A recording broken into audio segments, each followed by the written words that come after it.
আসসালামু আলাইকুম। সংবাদে আপনাদের সবাইকে স্বাগত জানাচ্ছি। আমি ফিরোজ তোহা। শুরুতেই সংবাদ শিরোনাম। বাংলাদেশের সর্বশেষ গুরুত্বপূর্ণ আপডেট সংবাদে আপনাকে স্বাগত। শুরুতেই সংবাদ শিরোনাম, পরে বিস্তারিত। শুরুতেই জানিয়ে দিব, শহীদ পরিবার প্রাথমিকভাবে ৫ লক্ষ টাকা এবং আহত ব্যক্তি ১ লক্ষ টাকা ভাতা পাবেন। গণঅভ্যুত্থানে নিহত শহীদদের প্রত্যেক পরিবারের জন্য প্রাথমিকভাবে ৫ লক্ষ টাকা এবং আহত প্রত্যেক ব্যক্তি প্রাথমিকভাবে সর্বোচ্চ ১ লক্ষ টাকা করে পাবেন বলে আজ ১৮ সেপ্টেম্বর রাষ্ট্রীয় অতিথি ভবন যমুনায় প্রধান উপদেষ্টা প্রফেসর ডক্টর মোহাম্মদ ইউনূসের সভাপতিত্বে জুলাই শহীদ স্মৃতি ফাউন্ডেশনের কার্যনির্বাহী কমিটির প্রথম সভায় সিদ্ধান্ত নেওয়া হয়েছে। এছাড়া আহতদের জন্য যত তাড়াতাড়ি সম্ভব ক্ষতিপূরণ দেওয়া হবে এবং শহীদদের পরিবারের জন্য রাজধানীতে একটি স্মরণ অনুষ্ঠান করে চেক হস্তান্তর করা হবে বলে বৈঠকে সিদ্ধান্ত নেওয়া হয়েছে। এরপর জানিয়ে দিব, চাকুরিতে বয়সসীমা ৩৫ প্রত্যাশীদের লাগাতার কর্মসূচি ঘোষণা। চাকরিতে আবেদনের বয়সসীমা আন্তর্জাতিক মানদণ্ড অনুযায়ী ন্যূনতম ৩৫ বছর করার দাবিতে চূড়ান্ত প্রজ্ঞাপনের বিষয়ে আগামী ৩০ সেপ্টেম্বর শাহবাগে সমাবেশের ঘোষণা দিয়েছে চাকুরিতে আবেদনের বয়সসীমা ৩৫ প্রত্যাশী সাধারণ শিক্ষার্থী সমন্বয় পরিষদ। দাবি আদায় না হওয়া পর্যন্ত এই কর্মসূচি চলবে বলে জানান তারা। এবারে জানাবো, কাদের আমার বাসায় না এসে দেশ ছেড়ে পালিয়ে গেছে বললেন বিএনপির মহাসচিব মির্জা ফখরুল ইসলাম আলমগীর। এদিকে নারায়ণগঞ্জে গাড়ির ধাক্কায় পুলিশ কর্মকর্তা নিহত। নারায়ণগঞ্জের সিদ্ধিরগঞ্জে অজ্ঞাত একটি গাড়ির ধাক্কায় প্রাণ হারালেন শিল্প পুলিশের একজন এএসআই। নিহতের নাম মোহাম্মদ আবু বকর সিদ্দিক, ৩৮। মঙ্গলবার ১৭ সেপ্টেম্বর রাতে ঢাকা চট্টগ্রাম মহাসড়কের মৌচাক বাস স্ট্যান্ড এলাকায় এই দুর্ঘটনা ঘটে। এদিকে বাঁধনকে নিয়ে পিনাকি ভট্টাচার্যের ফেসবুক পোস্ট। ছাত্র আন্দোলনে তারকাদের মধ্যে প্রথম সারিতে ছিলেন অভিনেত্রী আজমেরী হক বাঁধন। আওয়ামী লীগ সরকারের বিরুদ্ধে রুখে দাঁড়িয়েছিলেন তিনি। এই আন্দোলনে দেশের বাইরে থেকে বড় ভূমিকা রেখেছিলেন পিনাকি ভট্টাচার্য। এবার বাঁধনকে নিয়ে ফেসবুকে স্ট্যাটাস দিয়েছেন পিনাকি ভট্টাচার্য। এ বিষয়ে গুরুত্বপূর্ণ সংবাদ জানাবো, সঙ্গেই থাকুন। এবং সর্বশেষ জানিয়ে দিব, ভারতের বিপক্ষে জয়ের লক্ষ্যেই মাঠে নামবে বাংলাদেশ। আলহামদুলিল্লাহ, ভারতের বিপক্ষে প্রথম টেস্ট জয়ের লক্ষ্যে বৃহস্পতিবার ১৮ সেপ্টেম্বর থেকে ২ ম্যাচের সিরিজ খেলছে সফরকারী বাংলাদেশ। চেন্নাইয়ের এম চিদাম্বরম স্টেডিয়ামে সিরিজের প্রথম টেস্টটি শুরু হবে আজ বাংলাদেশ সময় সকাল ১০টায়। ২ সপ্তাহ আগেই পাকিস্তানকে ২ ম্যাচের টেস্ট সিরিজে হোয়াইট ওয়াশ করেছে বাংলাদেশ, যা দেশের ক্রিকেট ইতিহাসে সেরা জয়ের কৃতিত্ব হিসেবে ভাবা হচ্ছে।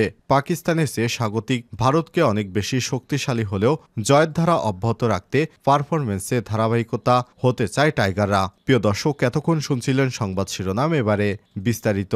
তবে তার আগে বন্ধুরা, অনুরোধ থাকবে এই সংবাদটিতে একটি লাইক দিন। এই চ্যানেলে আপনি নতুন হয়ে থাকলে আমাদের সংবাদটি দেখতে দেখতে চ্যানেলটি সাবস্ক্রাইব করে রাখুন। কমেন্ট করে আপনার মূল্যবান মতামত জানিয়ে দিন বন্ধুরা, আপনি বিশ্বের কোন দেশ থেকে বা বাংলাদেশের কোন স্থান থেকে আমাদের সংবাদটি দেখছেন এবং শুনছেন। এবারে বিস্তারিত। শহীদ পরিবারের প্রাথমিকভাবে ৫ লক্ষ এবং আহত ব্যক্তি ১ লক্ষ টাকা ভাতা পাবেন। গণঅভ্যুত্থানে নিহত শহীদদের প্রত্যেক পরিবারের প্রাথমিকভাবে ৫ লক্ষ টাকা এবং আহত প্রত্যেক ব্যক্তি প্রাথমিকভাবে সর্বোচ্চ ১ লক্ষ টাকা করে পাবেন। বুধবার ১৮ সেপ্টেম্বর রাষ্ট্রীয় অতিথি ভবন যমুনায় প্রধান উপদেষ্টা ডক্টর মোহাম্মদ ইউনূসের সভাপতিত্বে জুলাই শহীদ স্মৃতি ফাউন্ডেশনের কার্যনির্বাহী কমিটির প্রথম সভায় সিদ্ধান্ত নেওয়া হয়েছে। এছাড়াও আহতদের জন্য যত তাড়াতাড়ি সম্ভব ক্ষতিপূরণ দেওয়া হবে এবং শহীদদের পরিবারের জন্য রাজধানীতে একটি স্মারক অনুষ্ঠান করে চেক হস্তান্তর করা হবে বলে বৈঠকে সিদ্ধান্ত নেওয়া হয়েছে। অধ্যাপক মোহাম্মদ ইউনূস বৈঠকে বলেন, যে কোনো পরিমাণ অনুদানের হিসাব রাখতে হবে, সংরক্ষণ করতে হবে। দাতাদের তালিকা সম্ভব হলে তাদের নাম ফাউন্ডেশনের ওয়েবসাইটে প্রকাশ করা হবে বলেও জানান তিনি বলেন, আহতদের চিকিৎসার খরচ স্বাস্থ্য মন্ত্রণালয় দেবে। ফাউন্ডেশনে আহতদের যে ক্ষতিপূরণ দেবে তা সরকারের চিকিৎসা খরচ ছাড়াও দেয়া হবে। এ সময় কমিটির পক্ষ থেকে বাংলাদেশি প্রবাসী এবং সংস্থা ও ব্যবসায়িক প্রতিষ্ঠানকে ফাউন্ডেশনের অনুদান দেওয়ার আহ্বান জানানো হয়। এদিকে চলতি চলতি সপ্তাহে শুরু হয়েছে জুলাই শহীদ স্মৃতি ফাউন্ডেশন এক জরুরি আর্থিক সহায়তা কার্যক্রম। ইতিমধ্যেই ১০০ কোটি টাকার ফান্ড প্রধান উপদেষ্টার ত্রাণ এবং কল্যাণ তহবিল থেকে ফাউন্ডেশনে অনুদান হিসেবে দেওয়া হয়েছে বলে জানিয়েছে তথ্য এবং সম্প্রচার উপদেষ্টা নাহিদ ইসলাম। চাকুরিতে বয়সসীমা ৩৫ প্রত্যাশীদের লাগাতার কর্মসূচি ঘোষণা। সরকারি চাকরিতে আবেদনকারীদের বয়সসীমা আন্তর্জাতিক মানদণ্ড অনুযায়ী ন্যূনতম ৩৫ বছর করার দাবির পক্ষে চূড়ান্ত প্রজ্ঞাপনের বিষয় আগামী ৩০ সেপ্টেম্বর শাহবাগে সমাবেশের ঘোষণা দিয়েছে চাকুরিতে আবেদনের বয়সসীমা ৩৫ প্রত্যাশী সাধারণ শিক্ষার্থীরা। দাবি আদায় না হওয়া পর্যন্ত তাদের এই কর্মসূচি চলমান থাকবে বলেও জানান তারা। বুধবার ১৮ সেপ্টেম্বর বিকেলে ঢাকা বিশ্ববিদ্যালয় সাংবাদিক সমিতির কার্যালয়ে আয়োজিত এক সংবাদ সম্মেলনে ঘোষণা দেন প্ল্যাটফর্মটির প্রতিনিধি রাসেল আল মাহমুদ ও আরিফ ইসলাম ছাড়াও আরও অনেকেই। তারা বলেন, অন্তর্বর্তীকালীন সরকার ৩০ সেপ্টেম্বরের মধ্যে আমাদের ন্যায্য এবং যৌক্তিক দাবির পক্ষে চূড়ান্ত প্রজ্ঞাপনের বিষয়ে কার্যকরী এবং দৃশ্যমান পদক্ষেপ গ্রহণ করবেন। অন্যথায় ৩০ সেপ্টেম্বরের মধ্যে দাবিটি বাস্তবায়ন না করলে আমরা অবস্থান কর্মসূচিতে ধাবিত হব এবং আমাদের কার্যক্রম চালিয়ে যাব যতক্ষণ পর্যন্ত আমাদের দাবিটি বাস্তবায়ন না হয়। সরকারি চাকরিতে বয়সসীমা ৩৫ করার যুক্তি তুলে ধরে তারা বলেন, বাংলাদেশের সকল পর্যায়ের চাকরিতে আবেদনের বয়সসীমা আজ থেকে ৩৩ বছর আগে ১৯৯১ সালে ২৭ বছর থেকে ৩০ বছর উন্নীত করা হয়, যখন বাংলাদেশের গড় আয়ু ছিল ৫৭ বছর। বর্তমানে বাংলাদেশের মানুষের গড় আয়ু বৃদ্ধি পেয়ে ৭৩ বছর বিদায় চাকরিতে আবেদনের বয়সসীমা বৃদ্ধি করা যৌক্তিক। গড় আয়ু বৃদ্ধি পাওয়ার কারণে ২০১১ সালে অবসরের বয়সসীমা বৃদ্ধি করে ৫৭ থেকে ৫৯ বছর করা হয়, কিন্তু চাকুরিতে প্রবেশের বয়সসীমা বৃদ্ধি না করে সেটি ৩০ বছরেই সীমাবদ্ধ রাখা হয়, যার কারণে দেশে উচ্চশিক্ষিত বেকারের সংখ্যা বৃদ্ধি পাচ্ছে। কোভিড-১৯ কারণে প্রায় ২.৫ বছর যাবৎ তেমন কোনো নিয়োগ বিজ্ঞপ্তি প্রকাশিত হয়নি বা নিয়োগ পরীক্ষা অনুষ্ঠিত হয়নি। উপরন্তু লকডাউন উঠিয়ে নেওয়ার পর থেকে প্রতিটি সপ্তাহান্তে ১০ থেকে ১৫টি বা ততোধিক পরীক্ষা একই দিনে একই সময়ে অনুষ্ঠিত হয়েছে, যার ফলে পরীক্ষা থেকে বঞ্চিত হয়েছে হাজার হাজার চাকরি প্রত্যাশী। কোভিড-১৯ শুরুতে যাদের বয়স ২৭ থেকে ২৯ বছর ছিল তাদের বয়স এখন ৩০ বা ততোধিক। ফলে চাকরিতে প্রার্থীগণ বাস্তবিকত্বে প্রতিযোগিতামূলক পরীক্ষায় ৩০ বছরের পরিবর্তে ২৭.৫ বছর পেয়েছে। এছাড়াও জাতীয় বিশ্ববিদ্যালয়ের অধীনে সেশন জটের কারণে সকল সরকারি ও বেসরকারি কলেজ থেকে গ্রাজুয়েশন শেষ করতে ২৭ থেকে ২৮ বছর লেগে যায়।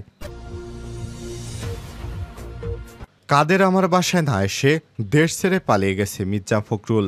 বিএনপির মহাসচিব মির্জা ফখরুল ইসলাম আলমগীর আওয়ামী লীগের সাধারণ সম্পাদক ওবায়দুল কাদের দেশ থেকে না পালিয়ে আমার বাসায় আসতে চেয়েছিলেন। আজ তিনি কোথায় আছেন? আমার বাসায় না এসে তিনি ভারতে পালিয়ে গেছেন। বুধবার ১৮ সেপ্টেম্বর বিকেলে বালিয়াডাঙ্গি উপজেলা বিএনপির আয়োজনে সমীর উদ্দিন স্মৃতি মহাবিদ্যালয় মাঠে সম্প্রতি গণতন্ত্র রক্ষায় শেখ হাসিনা এবং তার দোসরদের বিচারের দাবিতে বিশাল জনসভায় প্রধান অতিথির বক্তব্যে তিনি এসব কথা বলেন। মির্জা ফখরুল বলেন, আমি মামলার কারণে ১১ বার জেলে গিয়েছি, তবে জমি দখল এবং লুটের নয়, সব রাজনৈতিক মামলা। ঠাকুরগাঁয়ে ৭,০০০ বিএনপি নেতাকর্মীর নামে মামলা হয়েছে। এরকম সারা দেশে ৬০ লক্ষ মানুষের বিরুদ্ধে মামলা দায়ের করেছে আওয়ামী লীগ ফ্যাসিস্ট সরকার। সারা দেশে প্রায় ৮০০ নেতা থেকে ৮০০ কর্মীকে গুম করেছে তারা। পুলিশ দিয়ে থানায় থানায় পায়ের মধ্যে গুলি করে পঙ্গু করে দিয়েছে নেতাকর্মীদের। মির্জা ফখরুল আরও বলেন, আওয়ামী লীগ একেবারে ছাত্র আন্দোলনে পাখির মতো গুলি করে মানুষকে হত্যা করেছে। এতে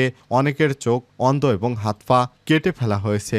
আইন ব্যবস্থা বলতে কোনো কিছুই ছিল না। ঠাকুরগাঁও ২ আসনে স্থানীয় আওয়ামী লীগের সংসদ সদস্যের সমালোচনা করে বিএনপির মহাসচিব বলেন, বালিয়াডাঙ্গি উপজেলা অনেকের জমি দখল করে চা বাগান বানিয়েছেন। বালিয়াডাঙ্গিতে ১২টি মন্দিরের ১৪টি প্রতিমা ভাঙচুরের ঘটনায় তারাই জড়িত, অথচ দোষ চাপিয়েছিল বিএনপির উপর।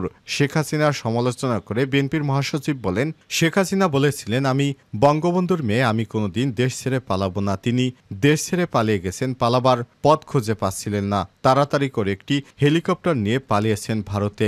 আওয়ামী লীগ এত খারাপ কাজ করেছে, তারা দেশে থাকার মতো অবস্থায় নেই। আমাদের নেত্রী বেগম খালেদা জিয়া পালাই যায়নি, জেল খেটেছেন, ওনাকে বিষ প্রয়োগ করা হয়েছে, যার কারণে তিনি আজও অসুস্থ।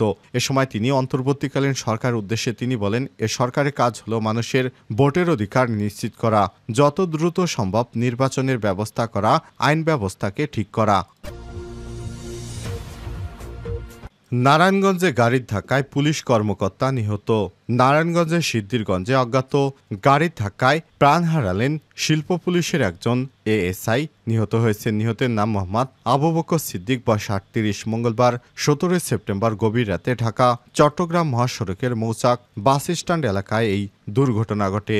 বুধবার ১৮ সেপ্টেম্বর দুপুরে বিষয়টি নিশ্চিত করেছেন হাইওয়ে পুলিশের শিমরাইল ক্যাম্পের ট্রাফিক পরিদর্শক আবু নাইম সিদ্দিকী। ইন্ডাস্ট্রিয়াল পুলিশ সূত্র থেকে জানা গেছে, আবু বকর সিদ্দিক ২০২০ সালে ইন্ডাস্ট্রিয়াল পুলিশ ৪ নারায়ণগঞ্জে যোগদান করেন। নিহত আবু বকর দিনাজপুর জেলা সদরের কমলাপুর ইউনিয়নের দানিহারি ডোলপাড়া এলাকার আশরাফ আলীর ছেলে। বাদনকে নিয়ে পিনাকি ভট্টাচার্যের ফেসবুক স্ট্যাটাস। ছাত্র আন্দোলনের তারকাদের মধ্যে প্রথম সারিতে ছিলেন অভিনেত্রী আজমেরী হক বাঁধন। আওয়ামী লীগ সরকারের বিরুদ্ধে রুখে দাঁড়িয়েছিলেন তিনি। আন্দোলনে দেশের বাইরে থেকে বড় ভূমিকা রেখেছিলেন পিনাকি ভট্টাচার্য। এবার বাদনকে নিয়ে ফেসবুকে স্ট্যাটাস দিলেন পিনাকি ভট্টাচার্য। বুধবার ১৮ সেপ্টেম্বর তিনি লিখেছেন, আজমেরী হক বাঁধনের উপর আওয়ামী মহল মহাবিলা ওরে নিয়া যা খুশি তাই কইতাছে, কারণ বাঁধন পক্ষ ত্যাগ করেছে। বাঁধন নৌকা লোক বলে বিজ্ঞাপন করছিল। আমি আমার ভিডিওতে সেটা দেখায় ওরে গালমন্দ করছিলাম, বলছিলাম ইন্ডিয়াত গিয়া সিনেমা করো, বাংলাদেশে ঠাঁই হইব না। পিনাকি ভট্টাচার্য আরও লিখেছেন, জুলাই আগস্ট বিপ্লবের ইতিহাসে এক মহেন্দ্রক্ষণে বাদন রাস্তায় এসে দাঁড়াইছে ছাত্রদের পক্ষে। গণহত্যার বিরুদ্ধে সোচ্চার হয়েছিল। ওই মুহূর্তে বাদন মহৎ হইয়া ওঠে। বাদনের জন্য এই কাজটা খুবই কঠিন ছিল। বিপ্লব সফল না হইলে বাদনকে পরিণতি ভোগ করতে হইতো। সে দ্বিধা করে নাই, জনতার পক্ষে দাঁড়াইছে। সুতরাং বাদনকে আপনারা সহযোগিতা করুন, ওর পাশে দাঁড়ান। ফ্যাসিবাদরা যাই বলুক না কেন, ওরা যা খুশি বলুক, ভয় পায়ও না, মন খারাপ করো না। ইতিহাসের সঠিক দিকে থাকার হিম্মত আর সৌভাগ্য সবার জোটে না। এদিকে পিনাকি সেই ফেসবুক পোস্ট নিজের ওয়ালে শেয়ার করেছেন বাদন।